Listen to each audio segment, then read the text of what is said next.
ยินดีต้อนรับเข้าสู่พ่อบ้านสเตชัน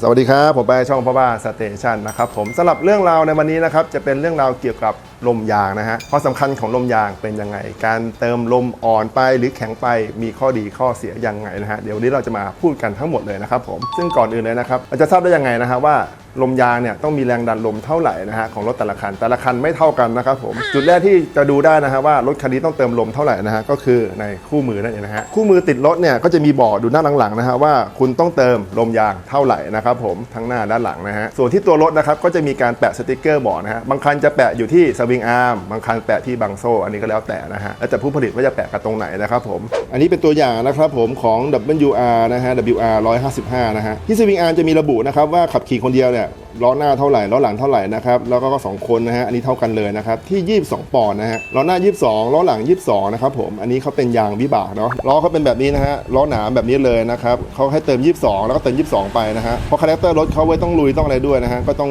ลมยางอ่อนนิดนึงเพื่อให้หน้าสัมผัสยางมันดีขึ้นนะฮะเดี๋ยวไปดูรถรุ่นอื่นกันต่อครับส่วนคันนี้นะครับติดที่วิงอาร์เหมือนกันนะฮะแต่เป็นอีกฝั่งหนึ่งของ CB 500X นะฮะจะมีเขียนบอกนะครับว่าลมยางหน้าใช้เท่าไหร่หลังใช้เท่าไหร่นะฮะลมยางหน้านะฮะใช้29นะครับล้อหลังใช้41นะฮะอันนี้เป็นรถ Adventure Touring เนาะคาแรคเตอร์รถจะเป็นแบบนี้นะฮะลมยางก็จะแตกต่างกันนะครับเพราะฉะนั้นนะฮะก็ดูจากคู่มือที่ติดมากับรถนะฮะว่ารถต้องใช้แบบไหนนะครับลมเท่าไหร่หรืออย่างคันนี้นะครับอันนี้เป็นเวฟปาวานะฮะเวฟปาวาเนี่ยถ้าขับขี่คนเดียวนะครับผมก็ให้ใช้ลมยางเนี่ยที่29ล้อหน้านะฮะล้อหลัง33นะครับถ้ามีการบรรทุกคนซ้อนท้ายนะฮะก็ให้เติมล้อหน้า29ล้อหลัง41นะฮะเขาจะมีบอกอยู่นะครับอยู่ตรงนี้เนี่ยเห็นป่ะจะมีบอกอยู่นะเติมเท่าไหร่ขับขี่มีคนซ้อนท้ายขับขี่คนเดียวนะครับเดี๋ยวให้ดูนะฮะว่าถ้าลมอ่อนจะเป็นยังไงข้อเสียเป็นยังไงนะฮะอันนี้เราปล่อยลมให้อ่อนแล้วนะครับผู้ขับขี่ขึ้นมาปึ๊บพอมีน้ำหนักบรรทุกนะครับสังเกตที่แก้มยางนะฮะอยู่ใกล้ๆเห็นไหมยางมันจะแบนแบบนี้นะฮะแล้วภาระสะสมของน้ำหนักเนี่ยมันจะไปอยู่ที่แก้มยางตรงนี้ทำให้ตัวแก้มยางเนี่ยรับน้ำหนักมากนะฮะแล้วก็ทำให้รถนี่อืดด้วยนะครับเพราะว่าหน้าสัมผัสของยางเนี่ยไปดูด้านหลังแล้วกัน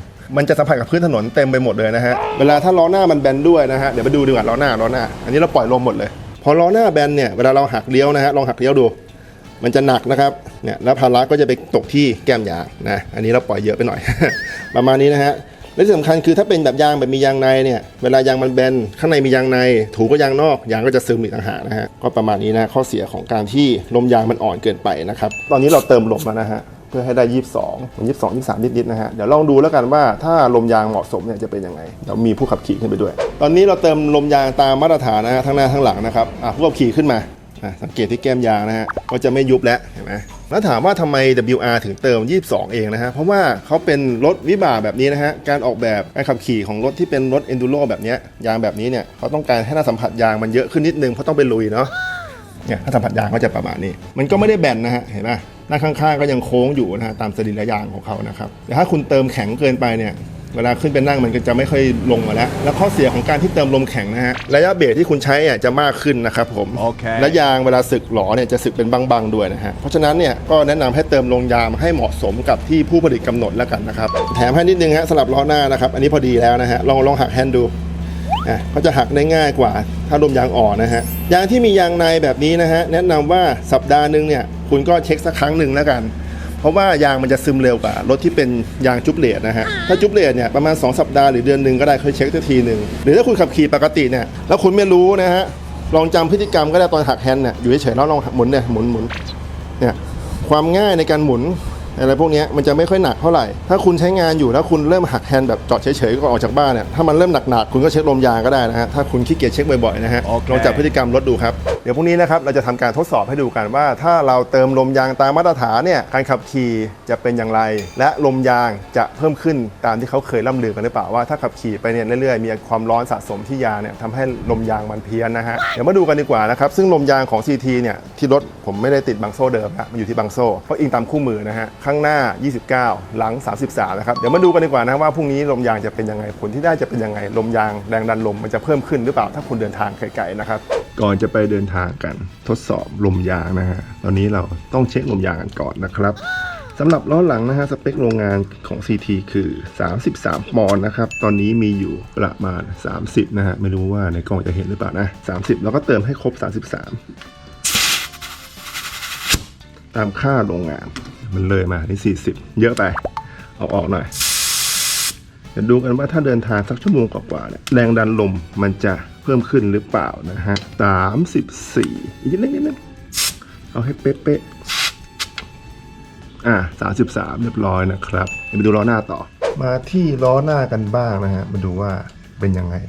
มาตรฐานลมยางนะครับอยู่ที่29นะฮะตามสเปคโรงงานเลยนะตอนนี้อยู่30เอาออกนิดนึงให้มันได้29แบบนี้ตอนนี้29นะฮะไม่รู้ว่าในกล้องจะมองเห็นกันหรือเปล่านะว่า29นะประมาณ29แล้วเราก็ไปเทสกันเลย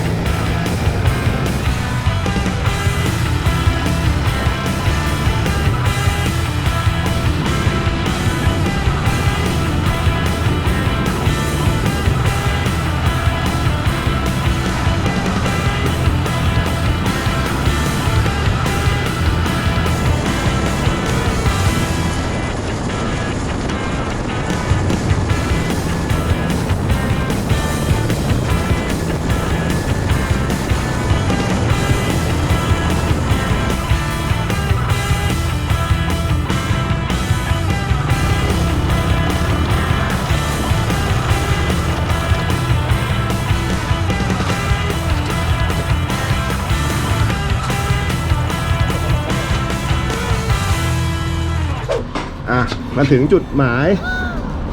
ถ่ายกันไปเลยนะถ่ายให้ต่อเนื่องกันไปจอดปุ๊บวัดปั๊บเพิ่มขึ้นเป็น38กันเลยทีเดียวนะฮะจากที่ออกจากบ้านมา33นะครับเดี๋ยวไปดูล้อหน้าต่อดีกว่ามาที่ล้อหน้าเดี๋ยวดูกันว่าเป็นไงเมื่อเช้าเราวัดกันอยู่29ตัวนี้32นะแสดงว่าทั้งล้อหน้าและล้อหลังเนี่ยถ้าเราวิ่งใช้งานเนี่ยอุณหภูมิมันจะสูงขึ้นและแรงดันลมมันก็จะเพิ่มขึ้นด้วยจะจบไปแล้วนะครับกับวิธีการนะทดสอบให้ดูนะฮะว่าลมยางเนี่ยสำคัญยังไงนะฮะเราควรจะเติมลมยางตามที่มาตรฐานกำหนดนะฮะเพราะว่าแรงดันลมก็พิสูจน์ให้ดูแล้วนะครับว่ามันจะเพิ่มขึ้นนะฮะถ้าคุณขับขี่นะครับอันนี้แค่ชั่วโมงเดียวนะฮะถ้าคุณขับขี่เดินทางไกลออกทริปเนี่ยการเติมลมเผื่อถามว่าดีไหมอาจจะดีถ้าคุณสัมภาระหนักนะฮะแต่ว่าอย่าลืมว่าเวลาคุณขับขี่ไปเนี่ยแรงดันของลมยางก็จะเพิ่มขึ้นไปด้วยนะครับผมยิ่งขับขี่นานอุณหภูมิยิ่งสูงก็ยิ่งเพิ่มขึ้นเยอะนะฮะสำหรับเรื่องราวในวันนี้ก็ประมาณนี้นะครับในเทปหน้าจะมีอะไรให้รับชมกันอีกนะครับก็ฝากติดตามกันด้วยนะครับสำหรับวันนี้ไปแล้วครับสวัสดีครับ